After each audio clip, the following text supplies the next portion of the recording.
If the Celtics get dumped in the second round, is it time to break up the champs? Draymond Green nearly gets tossed and stirs up some extra controversy. The Cavs get some much-needed good news as they look to save their title dreams tonight. And I give Matt and Hayes a finals prediction redo. That's all today on Locked On NBA.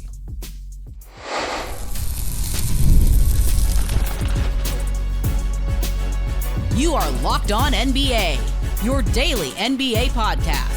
Part of the Locked On Podcast Network, your team every day. Welcome to Locked On NBA. Thanks so much for making us your first listen of the day. We are free. We are available wherever you get your podcast, part of the Locked On Podcast Network, your team every day. I'm Doug Branson, host of Locked On Hornets and your Shot Clock Sherpa, guiding you through the NBA's biggest stories with the help of Locked On's local experts. And I have two of the best with me, as always, from the Locked On Nuggets podcast and senior NBA writer for the Action Network, Matt Moore. Matt? Thank God Warriors-Wolves is two games done. We can only have 5 more of these games in this series. Thank God. I hate this series so much. I love the playoffs. Why? Phenomenal playoffs. Can't wait for the series to be over. It's a nightmare. Why? Because it's just everything about it is ugly. Everything, the jersey combos are ugly. The conversation is understandably about to get very ugly. Like, all of it. Steph's injury, the whole thing, ugly. Love the playoffs. Phenomenal playoffs. Let's just put Warriors-Wolves to the side. All right. From the Locked On Bulls podcast, we've got Hayes. Hayes, can you see the beauty in Warriors-Wolves? I mean, like Matt, I do see the beauty in it when it's over, but it's you know what it is? It's a nice side dish. Every other playoff series is the main dish. It's nice that every once in a while you just get a game where you can just turn off your brain and just say, hey, whatever we get today is what we get today. I think that was Hayes squinting his eyes to see the beauty in Warriors-Wolves. We'll talk more about that series in just a moment, but I want to start today's show in New York, where the Boston Celtics are preparing to rectify 2 inexcusable home losses to the New York Knicks. Our guy, John Corrales of Locked On Celtics, he's holding the star players' feet to the fire in the post-game press conference room and on his show today. Let's take a listen. Physicality has jumped. The Celtics are not reacting to it particularly great. It's wearing them down, and late in the game, I think they're losing their legs. Tatum is taking these turnaround fadeaways. He's over-rotating. That has to be the shot that he makes to finish games off. If he had that Paul Pierce, get to my spot, turn, fade, that's money. You need that in your bag. That's where you shut down comebacks. They don't have a go-to. Jayson Tatum, for all of his greatness, does not have the go-to shot. These guys are paid a ton of money. Sometimes the analysis goes away, and it's just make your shots. Make your shots. Tatum and Brown do make a lot of money. The entire Celtics payroll is historically large and due to get even larger when Tatum's new deal kicks in next season. If the Celtics lose to New York, what's going to happen to this roster, Matt? What should happen? Regardless, there's going to be changes. And we've harped on the show over and over about the new CBA, but there's already been whispers that, like, yeah, this is probably the last kind of run with this specific iteration. Horford's a free agent after the summer, making $10 million. I would imagine he either retires or resigns on a much lower deal. That'll help a little bit, but I think the next one to go is probably Drew Holiday. At his age, he's going to be making $32 million next year. They probably just can't swing that, so they're probably going to move on from Drew Holiday and move Peyton Pritchard into a bigger role. Good luck with that. And this is what's going to happen. This new CBA is built to dismantle long-term contention with the same core. You're just not going to see, you will see some players and maybe 2 players stay together for long periods of time, but not more than that, Hayes. I think big changes are coming regardless of what happens in this series. But I will always be curious, Hayes, if Jaylen Brown is ever going to want to change the scenery. Yeah, change. You can change around the pieces around Jayson Tatum and Jaylen Brown, but I don't think anything's, as far as any major things moving with those 2 guys moving on. I think you have some aging pieces that makes sense to move off of. And you may take a step back. You may not be number 2 in the East next year. Maybe take a step back. You're 3, you're 4 as you're looking to kind of rebuild and reconstruct that roster around Jayson Tatum and Jaylen Brown. And that is what the CBA is built for now. Like, it's very difficult. And that was the intention of it, to keep a team together with rising contracts. And especially you're paying 2 players at the Supermax. I don't know if they even originally thought that you would have teams with 2 players on the Supermax contract. It's going to get very, very tight there in Boston over the next couple of years. All right, well, the Wolves handled their business at home against the Warriors last night with a 117-93 win. We're going to hear from Ben Beacon of Locked On Wolves soon. But the biggest story after the game came from Golden State's side. Here's Charlie Walter and Locked On Warriors with more on that. Draymond Green, his technical tonight has become a storyline because he's 2 technicals away from a suspension. He's 2 flagrant fouls away from a suspension, and he almost got another technical after he got the first one. Curry had to come out and calm him down, pull him back and say, Draymond, you need to chill. We need you. If it's not Draymond Green, I don't think it gets called that way. And unfortunately, I mean, he's made his bed. They're going to call it because it's him, and it's really only him to blame here. The guy, he's like addicted to technicals and flagrants. He cannot help himself. Like, he truly can't. You can almost guarantee he's getting 2 more techs if they continue this series, and especially if they advance, and they're going to have to deal with that suspension thing. I kind of hate the whole suspension aspect of this. I know why they put it in, but that's certainly going to come into play because I don't think the guy can help himself. I truly don't. The technical came after a wild shot to Naz Reid's head. After the game, Draymond gave a brief statement before walking off. He said, quote, "The agenda to try to keep making me look like an angry black man is crazy. I'm sick of it. It's ridiculous. I'm a very successful, educated black man with a great family, and I'm great at basketball. I'm great at what I do," unquote. Hayes, your thoughts on Draymond's behavior in the game and his statement after the game? Here's the thing: during the game, he deserved the technical, and I may be the only one on this panel that can say this, so I'm going to say it. Like, stop using the excuse of the angry black. That honestly kind of pissed me off, because to try to just use that as just, oh, you're painted as the angry black man. Draymond, we have so much video evidence. Do you know we can see you? We've seen the things. It's documented. It's historical. We've all seen it. You have been an idiot on the basketball court that have cost your team games. You put yourself over your team sometimes by making stupid mistakes. Calm yourself down. You can't just blame it on being labeled as the angry black man. Draymond, we've seen it. We've seen it for years. It's been documented for almost a decade at this point. Just stop doing stupid stuff and focus on the game of basketball, where you're actually pretty darn good at what you do. Just focus on that. How about that? There's a report out this morning that while he was on the exercise bike, a fan in Minnesota hurled a slur at him. Not the first time for him. It's not going to be the last time for him, and it's inexcusable behavior. Fan was ejected. I wonder how much that played a part into this entire kind of dynamic, and I'm not going to speak to what that feels like because I have no idea. What I do know is, like, fans have, like, there are so many things you could say negative about Draymond Green. There's so many ways you can make fun of that man, and you chose the absolute stupidest, worst, and most disgusting way possible.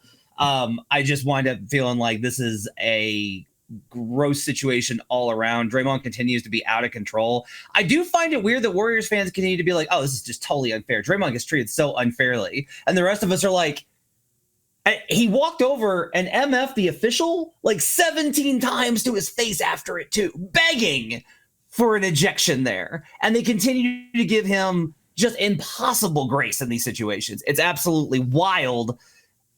But yeah, the whole situation, way too tense, way too toxic right now, I think.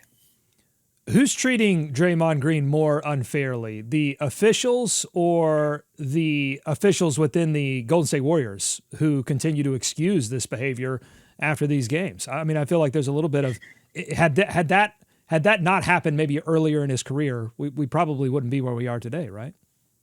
I don't know that they excuse it. I think they just are kind of like, they know what the energy that he brings gives them.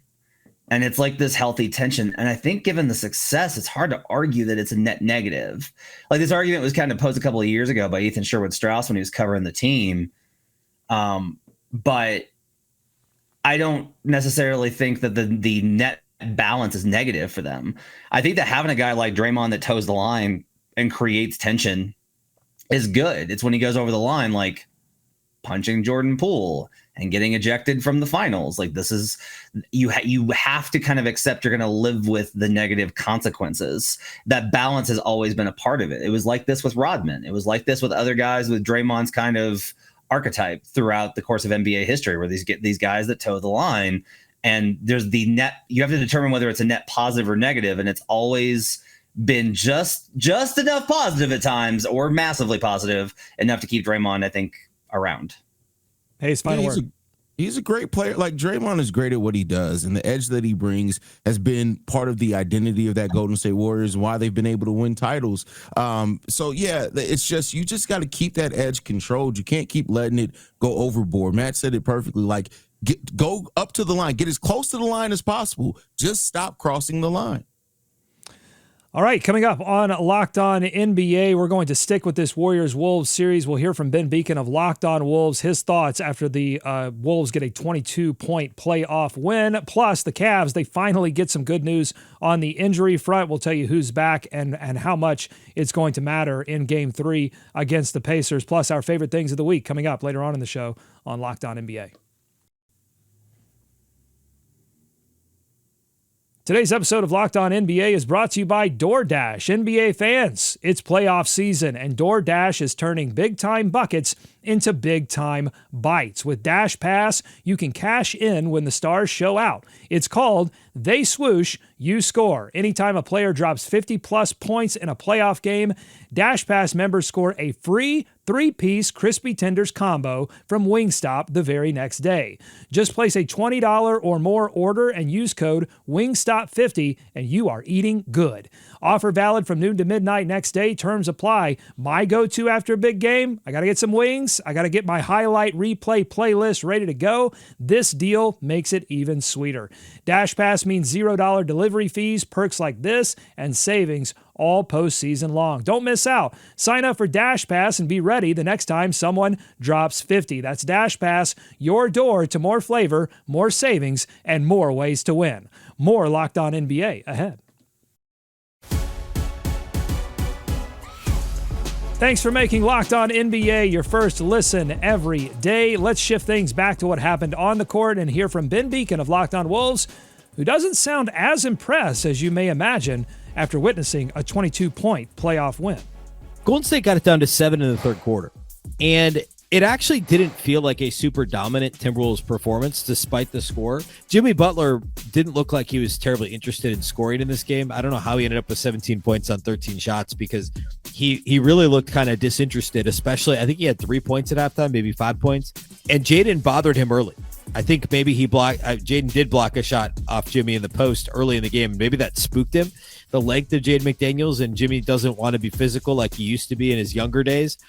And he just didn't put forth the effort offensively for most of the game. And again, credit to Jaden McDaniels for that. I mean, Jaden was awesome. The pressure is almost more on the Wolves at this point to win these games.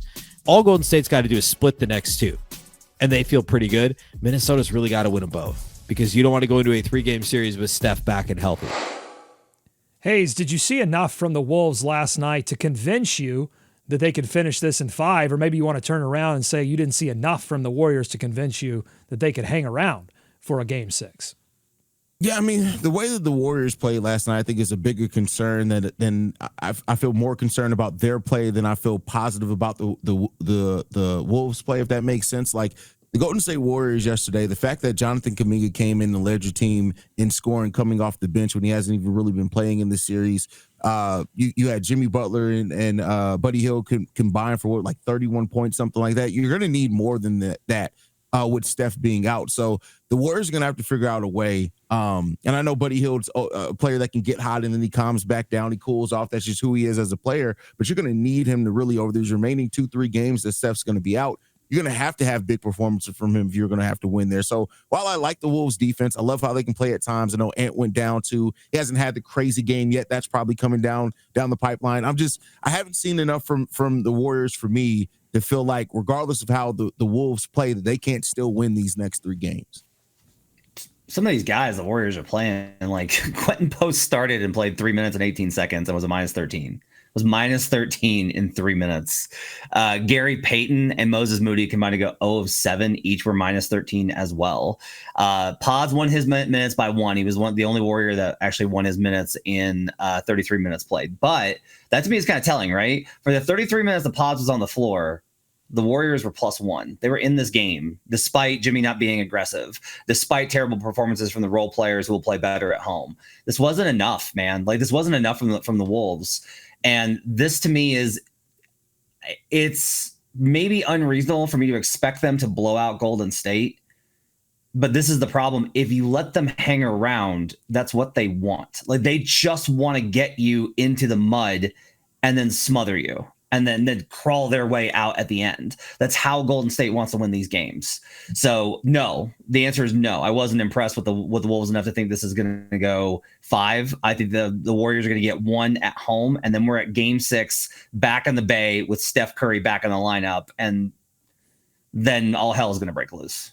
Hayes, you mentioned Jonathan Kuminga. I think he hit his first 8 shots, finished 8 of 11 from the field, 18 points, 5 rebounds in 26 minutes. Like, this has to drive you insane if you're a Warriors fan. Like, what do you do with this? He's not that Kerr wouldn't play him, and he looked unplayable at times. Then he comes in this game and looks playable. I don't know what to do with it. Matt, do you know what to do with it? Yes, he can't play with Steph Curry. That's it. That's the whole thing here. So I was at a Warriors game earlier this season with Denver, and they were talking about Kuminga and what he can do. And they asked Moses Moody about what is it that you think that Jonathan can do for your team. And he was like, get downhill. He's so good north-south. Jonathan Kuminga is a north-south player. Steph Curry is an east-west. It's relocation. It's hard to combine a player that is that much ISO, get downhill, get a bucket, with a motion offense that drives around getting Steph Curry looping around screens, complicated screen actions. They are not the same type of player. This has been, in my opinion, Kerr's dilemma. I don't think it's that he thinks Kuminga sucks. I think it's that he thinks he can't figure out a way to make Jonathan Kuminga and Steph Curry work together on the floor. That to me is what the secret is. That's why it looks great when Kuminga is on the floor without Steph, and it looks way worse when the two of them are together. That probably could be. I think with Kuminga, like sometimes it's about the personnel, and Kuminga, sometimes you do just need to change the scenery. So while Kuminga's play may frustrate Warriors fans to see him play like this in the game, have a crazy dunk on Rudy Gobert, maybe he just needs to change the scenery to bring the best out of him. Well, at least Kuminga is healthy and available, unlike several all-stars for the Cleveland Cavaliers. But 2 league sources tell The Athletic that there is optimism that Darius Garland, Evan Mobley, and DeAndre Hunter will all try to play Game 3 tonight after missing Game 2 against the Indiana Pacers in a loss. Here's Danny Cunningham of Locked On Cavaliers with Sports Illustrated writer Spencer Davies on which of those pieces is most important in the Cavs' quest to save their series. If you could pick one of those 3 guys, which one do you think the Cavs would pick in an ideal world to be healthy in Game 3 tonight, knowing that the other 2 not available because of that? I initially thought Evan Mobley, just because matching the Pacers style, playing more 5 out. But after watching the first couple of games, I think that Darius Garland's the most important player out of those 3, just because of the ball handling and the ability to draw attention and his energy and the fact that he can also run an offense. You need another guy that's going to be able to penetrate the paint and kick out or go to that floater or try and draw contact. Take anything away from Donovan Mitchell being pressured all the time, because Donovan had a 50% usage rate in Game 2 and was cramping at the end of the game, gave it all on the line, and Darius is somebody that takes that off of him.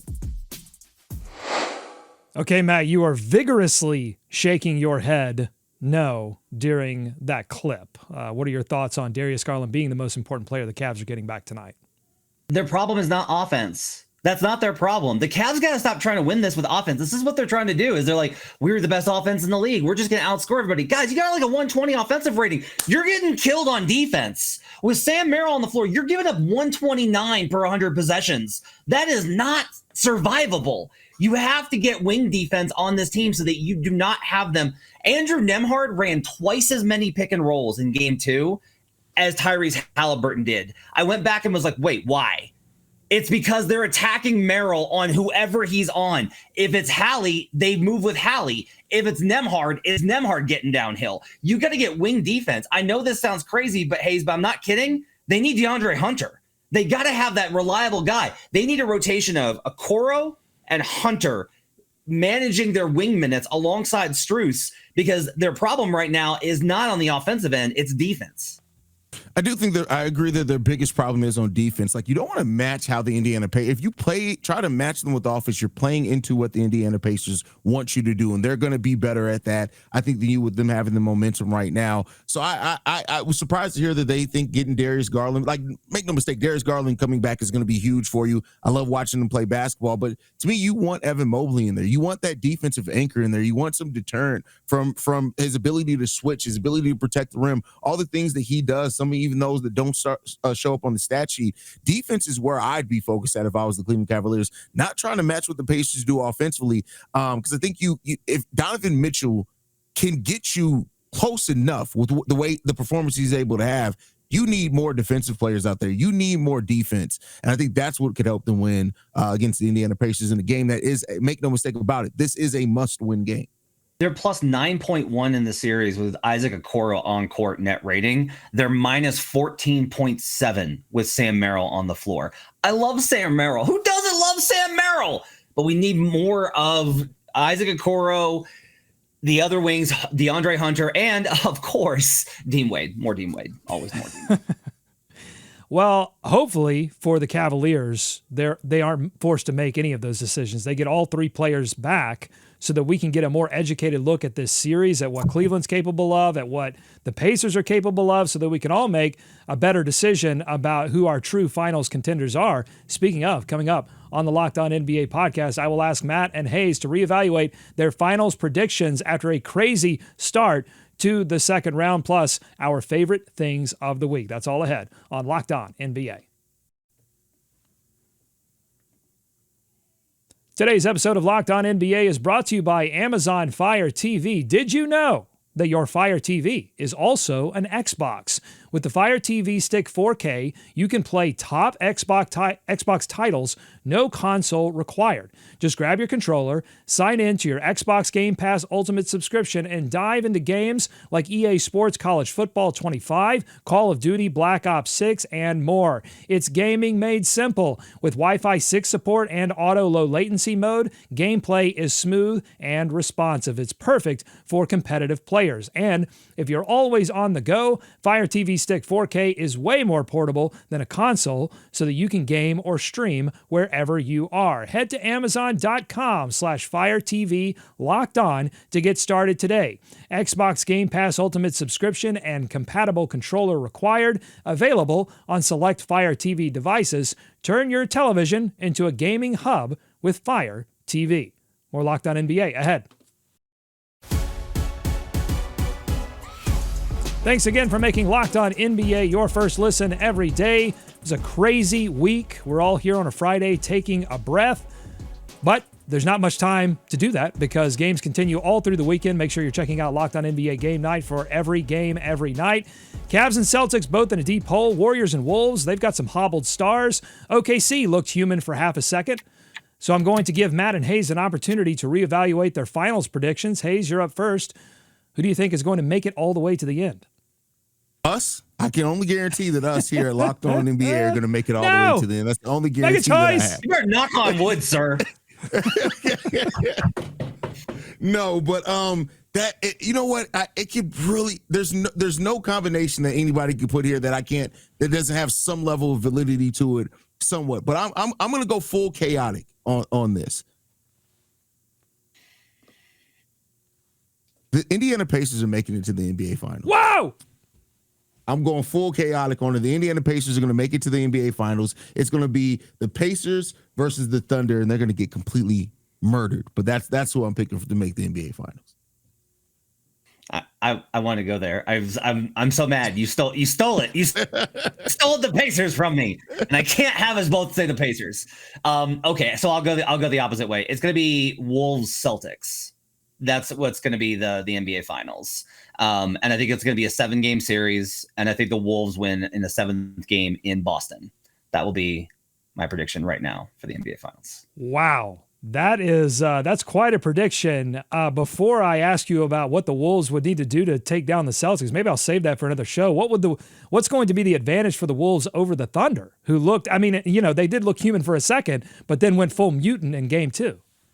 Yeah, everyone's overreacting. I think thinking of that game, like Denver. I went back and watched that game, this first half at least, this morning. Denver was doing dribble, one pass, shoot. That's what they did for like the majority of this game. After the Thunder hit them with the haymaker, the Nuggets shifted into, all right, guys, have fun. Like, we'll see you back in Denver. That's exactly what they shifted to. Now, they could blow out Denver 3 more times. That's how good OKC is. I'm not denying that. Minnesota split the season series with OKC. They've got the size to combat Chet Holmgren. They've got the wings to combat Shai Gilgeous-Alexander. They are in such a better position than Denver because they have both the offense and the defense. Naz Reid versus those second units, when they go small, the small ball unit is going to really give Denver problems because of how bad the Nuggets are without Jokic. It will not be the same thing when Rudy Gobert goes out. The Wolves have the defense and offensive balance to combat OKC. So I really like that matchup actually for the Wolves. I'm not saying that they are absolutely going to win, but I think it's close enough for me to make the prediction that Wolves get past them and make the finals. Amidst all of this chaos, I'm going to take a step back, take a deep breath, meditate for a little bit, and I'm going to say that we're still going to have somewhat of a chalk finish, and I'm going to say OKC and the Celtics figure this series out. I think they win this thing in 6. I think they reel off 4 straight, beginning in Madison Square Garden for Game 3. I think they've got to figure the shooting out. They've been up 20 in both of these games. Like, it's impossible for me to imagine that they lose this thing in 5 or 6. So, I think the Celtics move on. I think it's a tough series against Indiana, and ultimately we get Thunder Celtics for the final. Let us know what you think on YouTube, youtube.com/@LockedOnNBA. And maybe there's more time for this once the finals are over, but just your quick reactions to what you've seen in terms of 3-point shooting, the variance that we've seen, the Celtics not being able to figure out. Do you think that we're starting to get a little bit of a hint of the era of 3-point shooting reaching its apex, or will teams, you think, view this second round as an aberration, Matt? I mean, the Boston Celtics are the only one that's doing it, and they've gone so far where I've said this all year. They don't care about shot quality enough.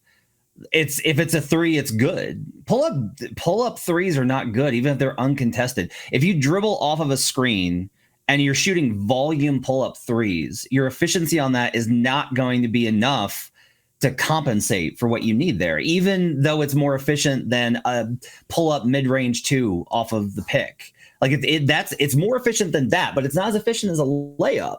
I still think that teams are going to want a healthy balance, and we have a pretty wide, honestly, variation in how teams play. Like the Pacers don't play like the Celtics at all. The Cavs don't play like the Celtics at all. The Celtics play like the Celtics. I think what we're seeing, though, is, look, you're right. They can come back and win 4 straight. This is the ultimate test for Missoula ball. Does it matter how you play, or do you just need to shoot threes? Because I'm telling you, this team is not balanced. They are not disciplined. They are not as creative as they should be for an NBA champion. They were all these things last year. They're just threes right now. And we're going to see if that's enough to get you past a tough test down 0-2 and into the conference finals. Hayes, I believe it was Charles Barkley on Inside the NBA that said the real problem is these teams don't have a plan B. That once the 3 ball stops going in, they just don't have a plan B. Is that how you view it?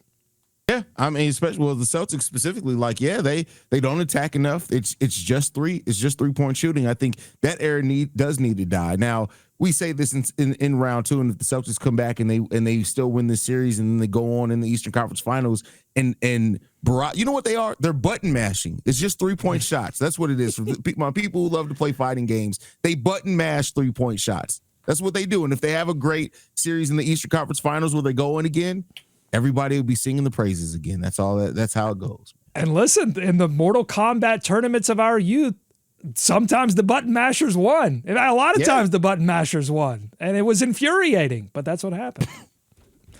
All right, time for that's my least favorite thing in my childhood. Time for our favorite things of the week.